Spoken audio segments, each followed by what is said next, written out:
nosso último capítulo e nós vamos começar agora a partir desse ponto da história. Ela era uma mulher discreta.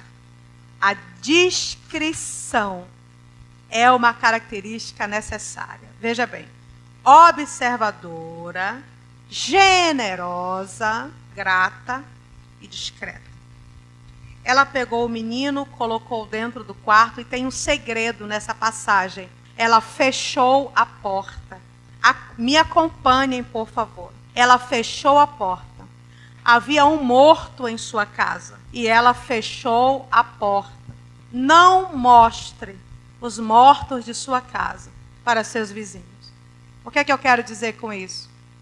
Não conte seus dissabores, suas lutas, suas guerras, para sua manicure, para sua cabeleireira, para sua vizinha da direita. Não exponha os seus mortos para as pessoas. Ela fechou a porta, ela não fez nenhum alvoroço. Ela não chamou os vizinhos, ela não chamou os criados. Ela não fez um escândalo. Não. Ela fechou a porta, porque problema de família a gente resolve de porta fechada. Infelizmente, é um conhecimento que nós não estamos colocando muito em prática ultimamente. Parece que falamos com muita rapidez e com pouca sabedoria daquilo que acontece dentro de nossa casa. Dia desses eu aconselhei uma irmã que veio falar mal do marido e eu já sabia, porque eu já havia escutado de outras pessoas o que ela havia falado. Então, irmão, se ela fala do seu marido para outras pessoas, na verdade, ela está falando contra ela mesma, porque é uma sociedade feita pelo Senhor. Uma sociedade, ali é uma simbiose. Os dois estão juntos.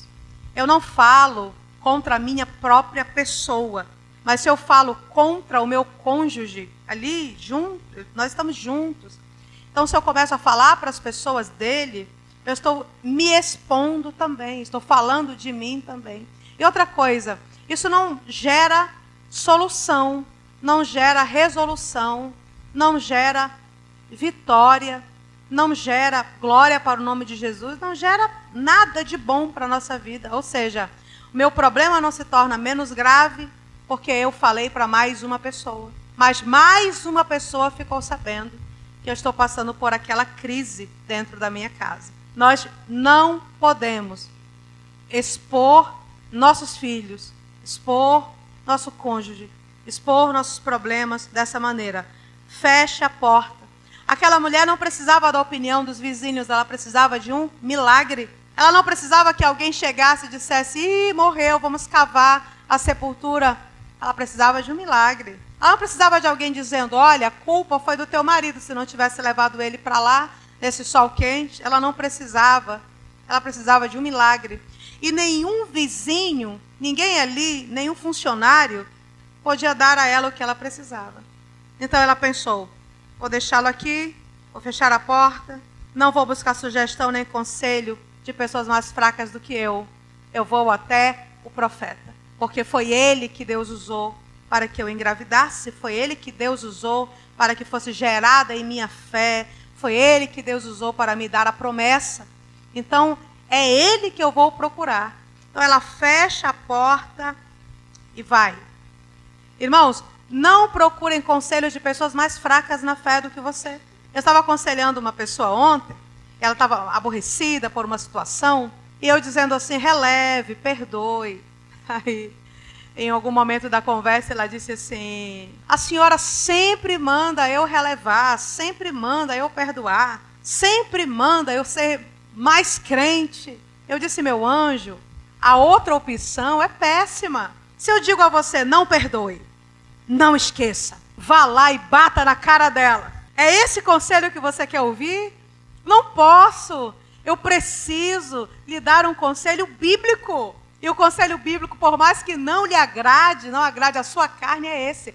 Não tem outra saída. Perdão não é opcional, é obrigatório. A não ser que você queira ir para o inferno. Eu não quero ir para o inferno, então perdoe. Seja a mais espiritual dessa situação. Vá lá. Telefone, mande uma mensagem, vá lá e resolva esse problema. Nós, às vezes, procuramos o conselho de quem é mais fraco espiritualmente do que nós. A irmã vai, de repente, sofrendo por causa da infidelidade do marido, procura uma amiga da academia.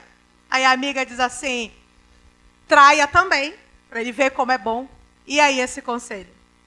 Vai destruir a vida dela, pôr em risco a sua salvação, seu testemunho, seus filhos, sua fé, sua eternidade. Então, se você for pedir conselho a alguém em algum momento, peça para alguém espiritualmente mais forte do que você. Não deixe que ninguém macule a sua fé. Então, ela vai e foi falar com o profeta. Ela tinha um problema, não podia contar com o marido. O marido chega nesse momento, ela está se arrumando para sair. Ele não perguntou pelo filho, irmãos. Não perguntou, e aí, como é que está o menino? Melhorou? Não. Ele perguntou, para onde você vai? Ela disse, vou lá com o profeta. Não é dia de culto, não é lua nova, não é dia de festa, o que você vai fazer lá? Parece que ele era uma pessoa religiosa. Alguém que só ia procurar ao Senhor com data e hora marcada. Tem gente que só é crente dia de quarta, sexta e domingo, irmão. Quando está na igreja. Saiu dali, a conversa é outra, o linguajar é outro, o testemunho é outro. Ele era um homem aparentemente religioso. Ele cumpria seus compromissos sociais, ele comparecia às festas no templo, mas no dia a dia não era alguém que tivesse comunhão. E ele questiona, não é dia de ir, não é dia. Mas nós sabemos que o tempo de buscar ao Senhor é todo o tempo. Nós não podemos exercer a nossa fé somente 3 vezes por semana. Nós precisamos vivenciá-la todo o tempo. Ela não diz a ele que o menino morreu. Ela sabia que ela tinha um marido que não iria lutar ao seu lado, que não tinha o mesmo nível espiritual que ela. Acontece. Então ela não diz nada. Ela diz assim, olha, vai tudo bem. E isso é impressionante. Uma mulher com um único filho morto dentro do quarto, olha para o marido e diz, vai tudo bem. Ela tinha uma expectativa e ela ia em busca dessa expectativa. Ela tinha uma esperança, o profeta. Ela ia em busca do profeta. Se ela compartilha com ele, quando ela chega, o menino está enterrado. Talvez se ela compartilhasse com ele, quando chegasse, o velório já estivesse pronto. Mas enquanto ela tinha uma alternativa, ela ia lutar. Enquanto nós temos uma chance, nós precisamos guerrear. Precisamos lutar. Não podemos nos entregar antes do final da guerra. Não solte a sua espada. Lembre-se dos valentes de Davi, José, Batsebete, Eleazar e Samar. Não solte sua espada. Defenda seu campo de lentilha. Derrote o exército inimigo. Não desista. Ela diz para ele, vai tudo bem. E ela segue. Olha, ela não forçou ele a ir com ela, não. Isso me traz a lembrança, algo muito importante. Nós não temos o poder de converter nossos maridos, irmãos. Viu? Você que está aí assistindo pelo YouTube e quer exercer a função do Espírito Santo, sinto lhe desanimar. Não funciona. Não funciona. Não dá certo. Meu irmão, um dia desse, me ligou e ela disse, irmã Kellen, não sei mais o que eu faço com meu marido. Ele não quer ir para a igreja, ele chega do trabalho, ele quer ver televisão. Eu chamo ele para fazer propósito comigo, mas ele quer dormir. Eu chamo ele para jejuar no domingo, quando eu acordo ele já está comendo. Irmão, uma luta. Esse homem, eu disse, irmã do céu, deixa esse homem em paz. A oração não pode ser forçada. O jejum não pode ser obrigado. A pessoa não pode ir para a igreja porque tem alguém com um chicote ou com uma coleira obrigando a ir. Não funciona desse jeito. Nós não podemos converter ninguém. O que nós podemos fazer é orar por essa pessoa e dar testemunho, o melhor testemunho possível. Então chegue com ele e diga assim, meu bem, hoje é quarta-feira, você vai à igreja comigo? Não. Então tá, meu amor, fique aí com Deus, dê um beijinho, eu estou indo. Chega no domingo de manhã, ele está tomando café, ele pergunta, você não vai tomar café? Não, meu amor, hoje eu estou consagrando ao Senhor. Pronto. Você não vai assistir televisão comigo? Meu bem, aguarde um pouquinho. Eu tenho uma campanha agora que eu vou fazer lá no quarto, agora das 10 às 11. Fique aí, fique à vontade. Nós não subiremos para o céu aos pares. Nós não podemos amarrar alguém e obrigar a ir conosco. Mas nós podemos dar testemunho. Deixe que a pessoa seja movida pelo seu exemplo. Eu disse, irmã, quando você menos esperar, ele se ajoelha do seu lado. Quando você menos esperar, no domingo de manhã, ele vai dizer, hoje também vou consagrar ao Senhor.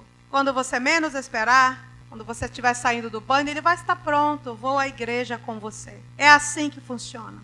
Mas obrigando, brigando, mandando, ameaçando, não vai dar certo. Nós não podemos converter ninguém. Essa mulher, ela não disse assim, olha, pois você se arrume que você vai comigo. Vai. Ah, mas vai. Não. Meu filho, tá tudo bem, fique aí. Você chegou agora, a jantinha está ali, já está esquentada, vai comer, eu vou ali no profeta e volto. Está tudo bem. Um exemplo maravilhoso para nós. Se você não tem um sacerdote na sua casa, exerça você esse sacerdócio. Mas não tenha esse comportamento. Essa mulher não desistiu do filho, ela caminha 32 quilômetros até o Monte Carmelo. Ela foi buscar esse mesmo Deus, que já tinha sido misericordioso com ela uma vez, foi fazer um pedido a ele pela vida do filho.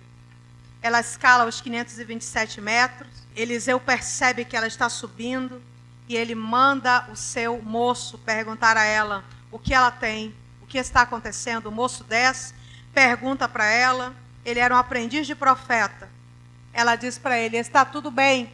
Ela não queria macular a sua fé. Ela estava subindo crendo. Se ela fala para aquele menino, eu vim aqui procurar o profeta porque meu filho morreu. E se o menino diz assim, não adianta você subir. Morreu, morreu. Encontrou-se com o único mal irremediável. Não tem mais jeito, bora descer, eu lhe ajudo com os preparativos do velório. Vai tudo bem. O menino não podia resolver. Irmãos, não falemos os nossos problemas com quem não pode nos ajudar a resolver. É perda de tempo, é você entregar arma para o inimigo. Não fale. Se não pode lhe ajudar, não fale. Se a pessoa não é sua fiel intercessora, não conte. Se a pessoa não pode lhe ajudar a resolver, não compartilhe. Defenda. Ela não falou nada para ele. Aí ela chega diante do profeta e ela se joga aos pés dele. E o profeta Eliseu diz algo maravilhoso. Irmãos, isso me impressiona nele. Ele diz assim, o Senhor não me revelou o que está acontecendo com você. Olha, irmãos, não sei se tem algum profeta aqui, mas é difícil um profeta com esse comportamento. Normalmente chuta na trave para ver se faz gol. Estou sentindo que é alguma coisa dentro da sua casa. É um problema. Deixa eu ver. Não. Ele diz, o Senhor não me revelou. O verdadeiro profeta não tem medo de arriscar a sua reputação. Deus não falou? Não falou. Não é porque você está numa sala com 5 pessoas, com 10 pessoas, com 12 pessoas, e você tem esse ofício, que o céu é obrigado a lhe mostrar coisas das 12 pessoas. Às vezes Deus tem uma palavra profética para um, às vezes não tem para nenhum. E o profeta tem que dizer, o Senhor não me revelou. Quantas vidas estão sendo destruídas por aí, porque o profeta fala de acordo com aquilo que ele está vendo, de acordo com o que está diante dos seus olhos, e não da situação atual. Eu tenho até uma experiência que aconteceu comigo, que eu gosto de contar, porque marcou muito a minha vida. Eu havia chegado de um dos campos missionários que eu trabalhei em tempo integral. Eu havia perdido muito peso, irmãos. Era um campo muito difícil. A única alimentação ali disponível era a chicha e o té da hoja de palta. A chicha é o suco do milho ou da macaxeira mastigado, cuspido e fermentado. E o té da hoja de palta é o chá da folha do abacate. Eu também podia, de vez em quando, tomar um suco. O único suco que eu tinha condições de tomar era o suco de vinagre adoçado com açúcar. Não tinha outra coisa. Pegava um copo de água, colocava um pouquinho de vinagre, adoçava. Aquele suco ali era o ponto alto do meu dia. Era uma vida difícil. Trabalhei muito, preguei muito, remei dias e dias para visitar casas. Quando eu cheguei no Brasil, eu cheguei doente. Eu tinha perdido muito peso, minhas mãos calejadas, meus pés calejado das extensas viagens na mata. Teve uma ocasião em que eu remei, irmãos, e eu digo isso para vocês assim, debaixo do sangue de Jesus, não é para que os irmãos fiquem com pena ou para que os irmãos me elogiem de maneira nenhuma, é uma constatação apenas. Eu remei 30 dias para alcançar uma casa. Foram 15 dias de ida e 15 dias de volta. No verão, tinha trechos em que tinha que descer da canoa e empurrar a canoa, depois caía novamente em um poço, que é a parte mais profunda do rio, aí remava, depois batia num banco de areia, empurrava de novo, enfim, dormindo na beira, comendo qualquer coisa que se mexesse, que aparecesse por lá. Então, 30 dias de remo. E foi nesse estado que eu cheguei em Belém. Exausta, cansada, doente, anêmica, as mãos calejadas, os pés calejados. E uma amiga me disse assim, Kellen, vai ter um chá lá na minha casa. Queria muito que você fosse. E eu fui. Eu perguntei assim, é uma coisa simples? Ela disse, é simples. Eu só tinha um sapato, um par de sapato. Ela disse que era simples, então eu não fui de sapato, eu fui de chinelo. Eu lembro ainda que eu fui com uma saia preta de crochê que eu tinha feito. Sainha, uma camisetinha. Eu tinha uma bolsa que já estava muito velha, que eu usava ela assim na transversal, cabelinho amarrado, desci no ponto do ônibus, andei alguns quarteirões, cheguei na rua dela, e os carros importados começavam na esquina. Eu disse, meu Deus, esses carros são para lá. Já estava lá, eu disse, eu vou. Cheguei, a reunião tinha começado, e o homem de Deus estava falando. Tinham muitas pessoas importantes. Eu reconheci alguns políticos, reconheci algumas pessoas da alta sociedade, todos muito bem vestidos. E eu me sentei em um puff perto da porta, pequenininho, e eu fiquei lá sentadinha, bem mais baixa que os outros, que estavam sentados nos sofás, nas cadeiras. E ele estava falando, né? Ele disse para uma pessoa assim, você fique de pé, e o homem se levantou. O homem usava um chapelão, usava ali uma fivela, né, com um dorso de um cavalo, né, aquele cinto de couro, aquela bota muito bonita. E ele disse assim, o Senhor me mostra que o Senhor é fazendeiro, o Senhor vai multiplicar o teu gado, vai aumentar as tuas possessões. Uma moça muito bonita, com muita joia, com muito ouro. Ele disse, eu vejo que você não usa uma aliança, mas o Senhor vai te dar uma viagem internacional, e nessa viagem você vai conhecer alguém e tudo mais, tá? Um político que estava lá, o Senhor me mostra você com um governador, numa mesa e tudo mais. E ele foi falando, e foi se aproximando de mim, se aproximando, e chegou em mim. Aí ele disse, fique de pé. Eu fiquei. Ele disse, o Senhor não tem se agradado. Você não ora, você não lê a Bíblia, você não tem vida com Deus, você não tem comunhão, você não quer fazer nada para o Senhor. Eu vejo umas raízes prendendo os seus pés. A sua situação está péssima. Irmãos, eu sei quem eu sou em Cristo. Então, esse tipo de coisa, tanto essa, quanto de vez em quando alguém que diz assim, a missionária recebe dinheiro público. Não é verdade, eu não recebo. Então, se o que alguém fala de mim é mentira, eu fico tranquila porque é mentira. E se o que alguém fala de mim é verdade, eu tenho que ficar tranquila porque é verdade. Então, em nenhuma das duas ocasiões, eu vou me desesperar, irmãos. Não vale a pena, a gente tem que ter controle emocional. Então, quando ele disse isso, eu fiquei ali escutando. A minha amiga, ela se levantou, eu pedi para ela ficar tranquila. Terminou aquele momento, eu era a última. Eu fui me servir ali dos salgadinhos, tomar ali um cappuccino. Ela tinha feito umas mesas assim maravilhosas, tinha tudo de bom. Eu estava ali comendo tranquila. Aquilo ali não tirou a minha fome. Eu não fui para o quarto chorar. Queridos, nós precisamos, mais uma vez, escolher as nossas guerras. Eu não ia guerrear aquela guerra. Era uma guerra pequena demais para mim. Eu não vou começar uma confusão. Eu não vou me prostrar. Eu não vou chamá-lo no particular. Eu não vou brigar com a minha amiga. Não vou, irmão. Nem toda guerra a gente precisa lutar. é mais fácil para a gente relevar, deixar para lá. Então eu estou ali comendo um salgadinho, tomando um cappuccino, experimentando ali aquelas delícias. Ele vem para se servir na mesma mesa. E a minha amiga veio e perguntou para ele assim: homem de Deus, você conhece a missionária Kellen Gaspar? Ele virou para ela, ele com um pratinho na mão, ele disse: meu sonho é conhecer essa mulher. Aí ela disse: Kellen. Irmãos, ele virou na minha direção. Eu acredito que ele estivesse pensando assim: tomara que não seja ela, tomara que não seja ela, tomara que não seja ela. Era. Virou para mim, eu estava lá. Seu sonho é me conhecer? Muito prazer. Missionária Kellen, sua serva. Aí ele: meu Deus, o que foi que eu fiz? Ficou nervoso. Irmã, eu acho que eu me atrapalhei na visão que eu tive. Eu disse: irmão, se acalma. Fique calmo.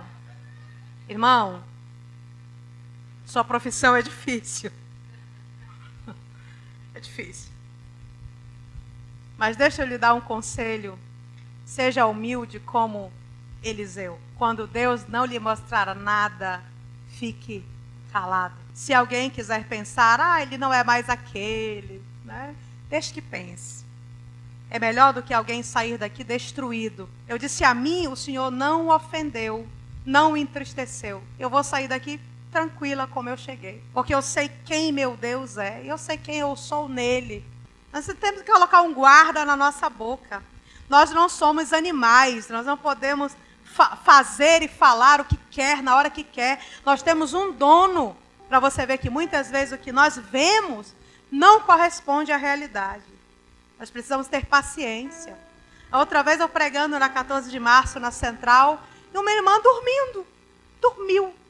E eu falava alto. Irmãos, é impressionante. É a nossa carne, que se a gente não controlar, ela assume mesmo o controle, né? E eu falava alto para ver se a irmã se animava, né? Para ver se a irmã reagia. Eu me movimentava, eu tentava ali, de todas as formas, chamar a atenção daquela irmã. E a irmã dormiu, a mensagem terminou. Tem aquele momento de tirar fotos e tudo.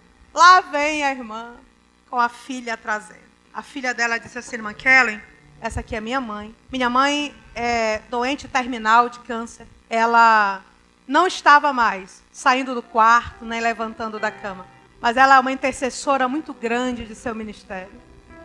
E quando eu disse a ela que a senhora estaria ministrando no Tempo Central, ela disse: minha filha, eu vou reunir todas as minhas forças e vou lá. Por causa da medicação, que é muito forte para a dor. Infelizmente, ela não consegue ficar acordada. Mas ela fez questão de vir aqui para lhe dar um abraço, para lhe dizer que lhe ama.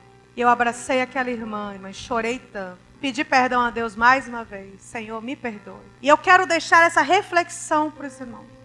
Nem sempre o que você é, o que você vê, corresponde ao fato real. Nem sempre o que alguém falou para alguém diz respeito a você. Nem sempre a intenção daquela pessoa é a que você está pensando. É por isso que a Bíblia diz: olha, chama teu irmão e fala com ele. Tem gente aí, eu conheci duas irmãs, estavam aborrecidas uma com a outra, já há tempos. Porque uma acenou para a outra e a outra não respondeu.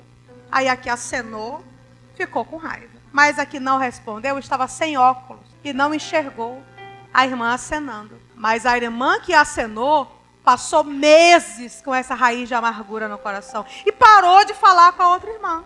Aí nós temos aí o diabo festejando uma situação que poderia facilmente ter sido evitada. Se a irmã que acenou, eu sou dessas, eu resolvo meus problemas no mesmo dia. Se a irmã que acenou tivesse chamado: irmã, eu lhe cumprimentei, a irmã não me respondeu, algum problema?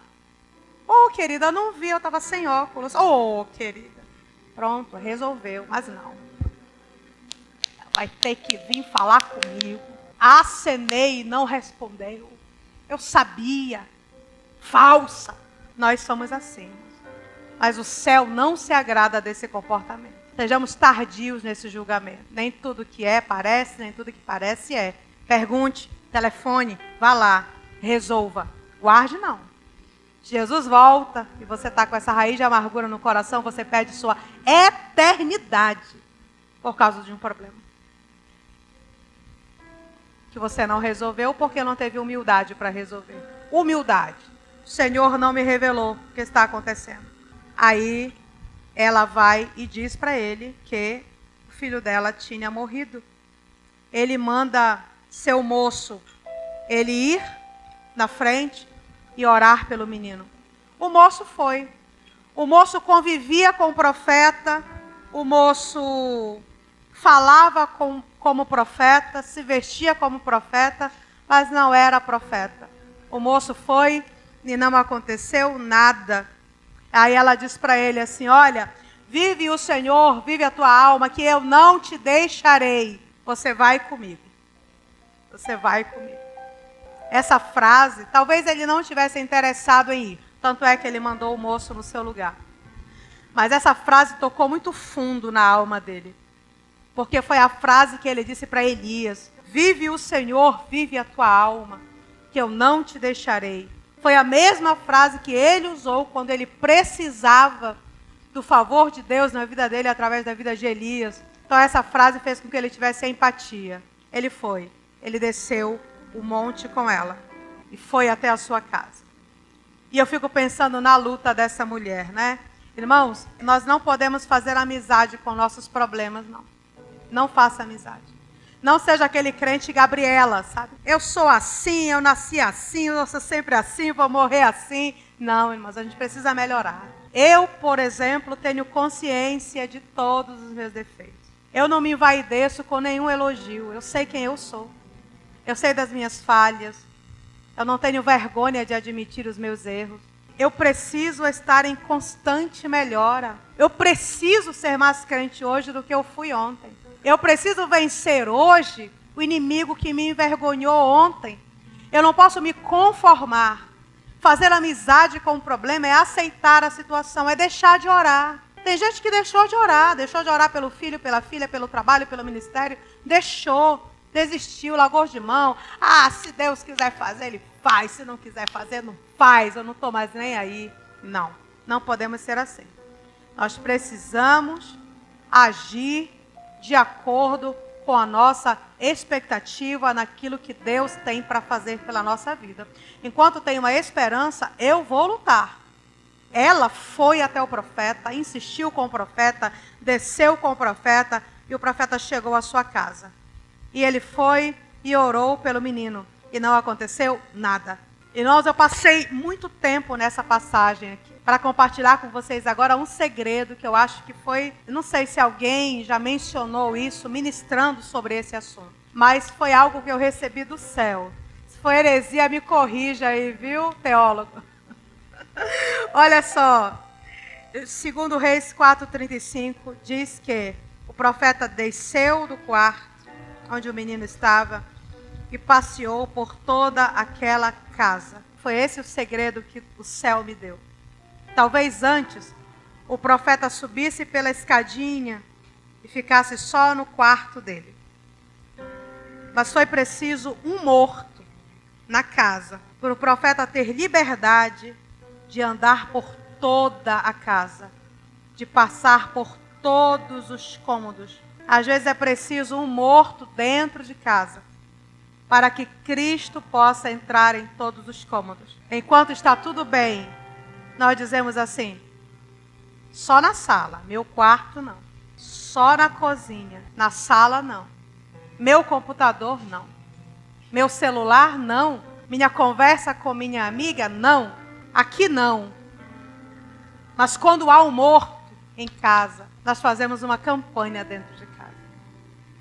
Quando há um morto em casa, nós clamamos pela presença de Cristo dentro da nossa casa. Rapidamente a gente consegue encontrar um tempo para fazer um jejum, uma oração, uma campanha. Eu ouvi um testemunho semana passada de uma irmã dizendo assim, irmã, eu comecei essa campanha, tirei todas as coisas pecaminosas do meu celular. Eu quero que Deus me abençoe. Chamou Jesus para o celular dela. Vem, Jesus, pode vir, não tem mais nada demais aqui. Pode vir. Mas às vezes é preciso um morto para que isso aconteça. No caso dessa irmã, graças a Deus, não foi preciso. O Senhor se levantou antes e ela teve essa visão espiritual antes. Mas às vezes não. Às vezes é preciso que a tragédia aconteça para que a gente diga assim: Jesus, não vou mais. Não vou mais ver o que eu tenho visto, conversar o que eu tenho conversado. Não vou mais, Senhor. Vem, entre aqui. Entre aqui. Entre aqui. Nós não podemos mais dizer, irmãos, que Ele só pode pastorear uma parte da nossa história. Nós precisamos dizer que Ele pode entrar. E Ele quer entrar enquanto está todo mundo vivo. Inclusive nós, os donos da casa. Ele quer entrar enquanto nós estamos vivos. É preciso morrer alguém para que o Senhor exerça esse senhorio, para que Ele seja o Senhor do teu sonho, para que Ele seja o Senhor do teu projeto, para que Ele seja o Senhor das tuas redes sociais, para que Ele seja o Senhor das tuas emoções, para que Ele seja o Senhor das tuas posses. É preciso que morra alguém para que você diga: Senhor, exerce o teu senhorio sobre tudo, porque foi preciso morrer o menino para que o profeta caminhasse por toda a casa. Será que Ele tem lugares no nosso coração nessa tarde onde Cristo não pode entrar? Portas fechadas. Meus ressentimentos estão guardados aqui. Jesus não pode entrar. As pessoas que eu não perdoei estão guardadas aqui nessa sala. Ele não pode entrar. Os problemas que eu tenho para resolver estão guardados aqui. Ele não pode entrar. O milagre só acontece quando Ele passeia pela casa toda. Enquanto a oração aconteceu antes do passeio pela casa, não aconteceu nada. O menino continuou morto. Mas quando Ele passeou pela casa toda e Ele voltou no quarto, orou pelo menino mais uma vez. E o menino espirrou 7 vezes e Ele entregou o menino à sua mãe. O milagre só acontece quando nós permitimos ao Senhor que exerça esse senhorio. E essa permissão nós podemos dar nesta tarde, em que nós estamos aqui, e nesse momento que você que está me escutando, está me vendo, aqui pelo YouTube, está assistindo essa ministração. Convida Jesus essa tarde. Se o Senhor venha. Quando Ele chega, Ele traz arrependimento, Ele traz confissão, Ele traz humildade. Onde Ele entra, Ele leva santidade. Ele nos faz quebrar alianças com pessoas que nos afastam dEle. Ele nos faz romper com pessoas que nos tiram do centro de sua vontade. Quando Ele chega, Ele muda o nosso palavreado. Ele muda o nosso testemunho. Ele muda a nossa maneira de se comportar socialmente. Mas é importante que nós entendamos: ou Ele é o Senhor de tudo, ou Ele não é o Senhor de nada. Ou Ele é o nosso Salvador e nosso Senhor para nos levar para o céu. Ou Ele é apenas alguém que nós consideramos uma escora para nos ajudar a vencer os problemas da terra. A escolha é nossa. Nós precisamos tomar uma decisão. Eu quero fazer com você uma oração que está aqui na página 74 do livro. Eu vou orar bem devagar e você pode concordar comigo nessa oração. Irmãos, sentados como nós estamos, curvemos as nossas cabeças.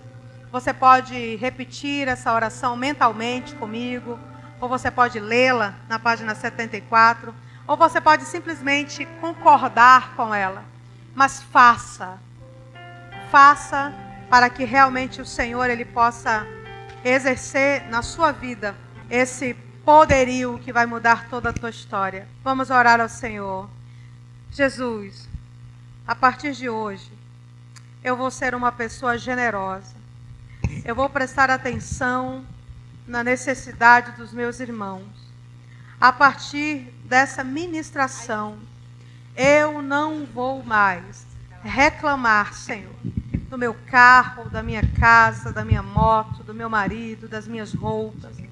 Eu tomo uma decisão de ser uma pessoa agradecida. As palavras que sairão da minha boca resultarão em glória para o teu nome. A partir de hoje, Senhor, eu serei uma pessoa que colocará a fé em ação. Quando alguém ou algo morrer na minha vida, eu vou fechar a porta da minha casa. Eu serei discreto, irei buscar a ajuda de quem pode realmente me ajudar. de quem realmente pode me trazer uma palavra sábia, decisiva, uma palavra bíblica, uma palavra que me ajude a melhorar.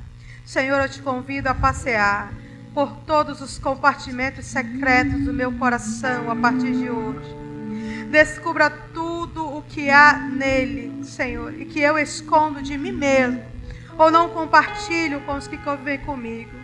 Descubra, Senhor, e trabalhe. Só assim eu serei alguém verdadeiramente transformado e útil para o teu reino e para a tua causa.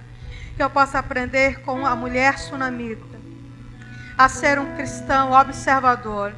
Que eu possa aprender com a mulher sunamita a ser um cristão generoso com todas aquelas pessoas que cruzarem o meu caminho. Que eu possa aprender com o sunamita a ser um cristão agradecido pelas bênçãos que o céu tem me concedido, porque eu não mereço nenhuma delas.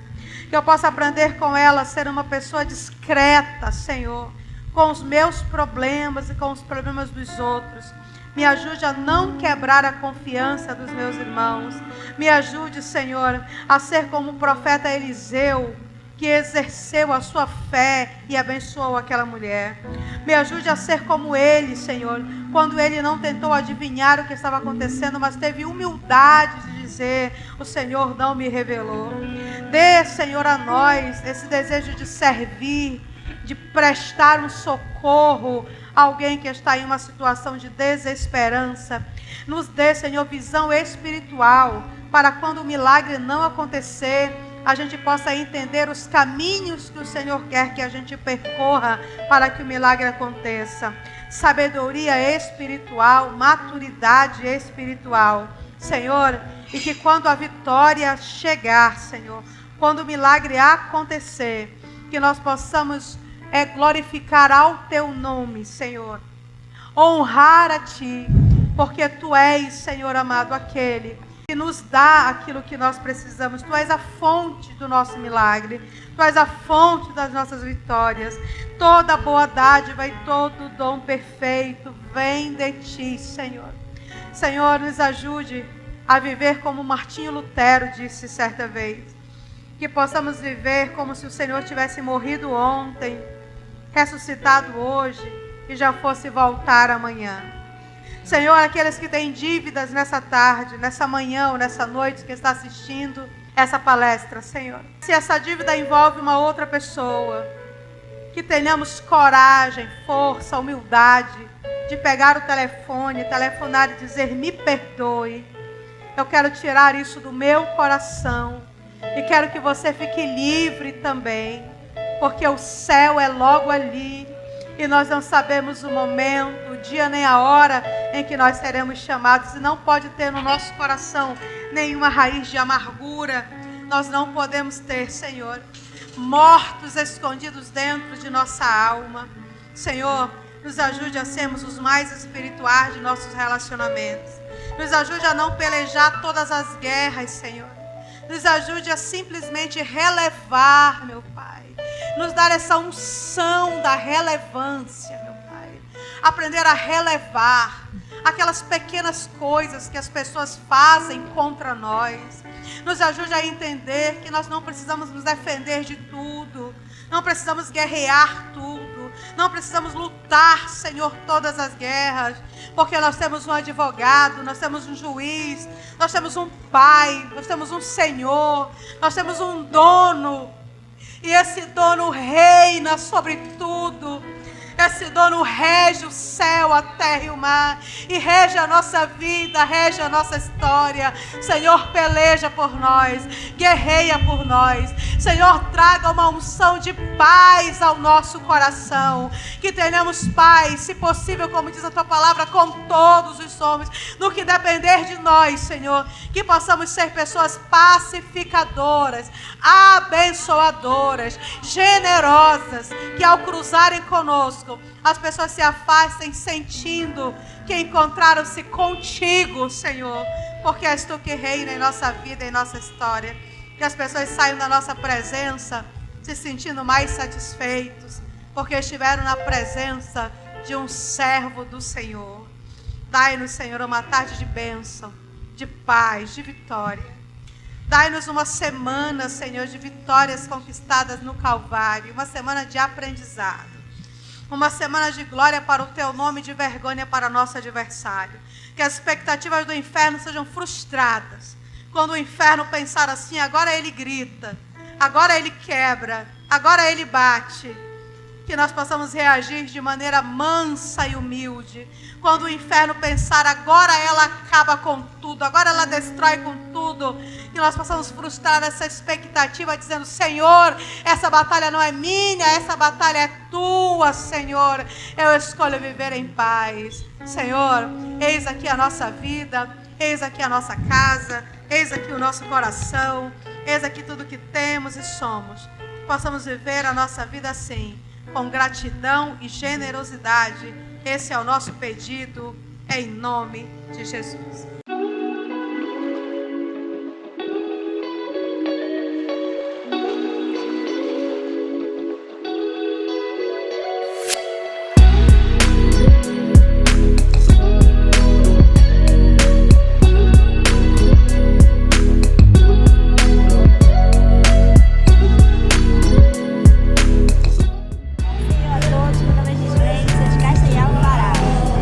Paz do Senhor a todos, meu nome é Gilvando, esposo da Gilênia. Essa é a nossa primeira vez aqui no campo missionário e eu estou muito grata a Deus por tudo que nós aprendemos aqui.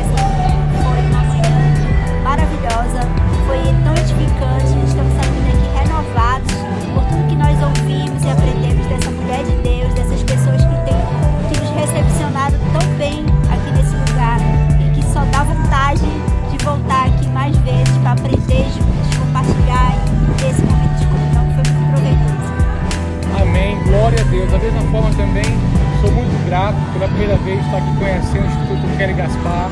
E vocês aí que nos ouvem, vai chegar até vocês esse vídeo. Conheçam também, venham conhecer, aposte na obra do Senhor, seja recrutado junto com ela.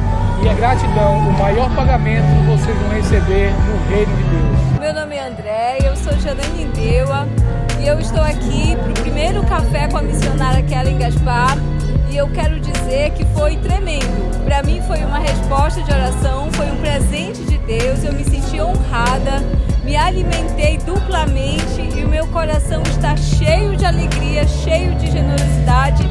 E eu estou extremamente feliz com esse projeto e se eu puder dar um conselho para alguém é que venham conhecê-lo, contribuam com missões, que é algo de Deus, é algo que alegra o coração de Deus e faz transbordar o nosso coração também. Meu nome é Cleice Reis, eu sou de Ananindeua, estou muito feliz por ter vindo pela primeira vez no campo missionário Campos Brancos.